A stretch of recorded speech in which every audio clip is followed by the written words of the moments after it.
In the US, the richest society in history, fully half of the citizens have a chronic disorder such as high blood pressure or diabetes. Anxiety amongst young people is growing rapidly. Asthma and autoimmune diseases are on the rise, as are addictions. Depression is rising, youth suicide is rising. All is not well. I started heroin at 26. That's what really destroyed me. It just takes the pain away. It's easy to want to escape reality completely instead of coping with it.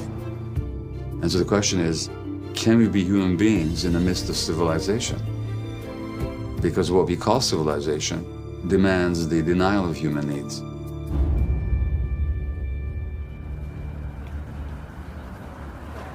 Please welcome Dr.Gabor.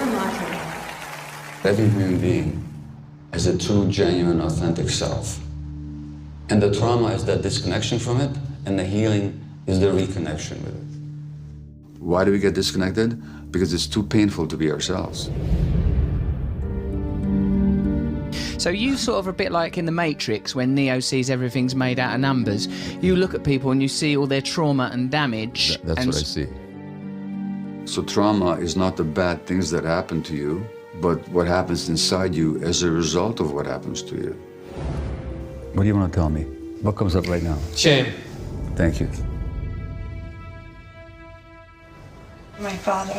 He would spank us and take a belt to us. Who did you speak to about your pain? Nobody.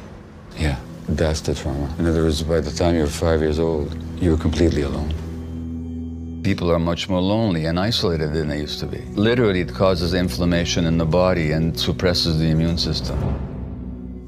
You've been diagnosed with prostate cancer. Correct. In my view, people that develop cancer have a hard time expressing healthy anger. Hillary Clinton versus Donald Trump, there were two traumatized people fighting to govern a traumatized world. That's exactly what I'm saying. And these are the people that our society rewards with power. Our schools are full of kids with learning difficulties, mental health issues that are trauma-based, but the average teacher never gets a single lecture on trauma. We need trauma-informed medical care, trauma-informed education. If we had a trauma-informed society, we'd have a society that looks much more compassionate.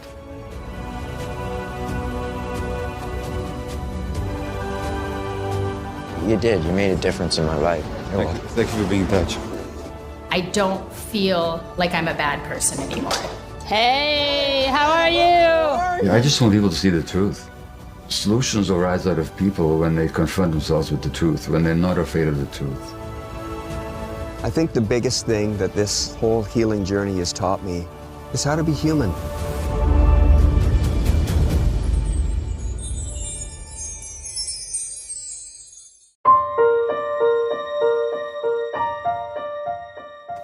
Traumatic events in childhood have a huge impact on the life course of the individual.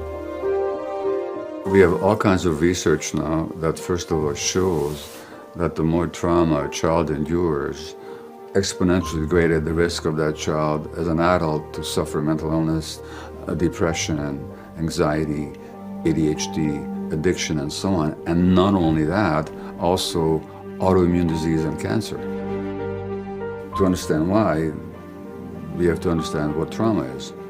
So trauma is not the bad things that happen to you, but what happens inside you as a result of what happens to you. Trauma is an overwhelming threat that you don't know how to deal with. The first thing that happens in trauma is that you separate from yourself. So trauma fundamentally means a disconnection from self. Why do we get disconnected? Because it's too painful.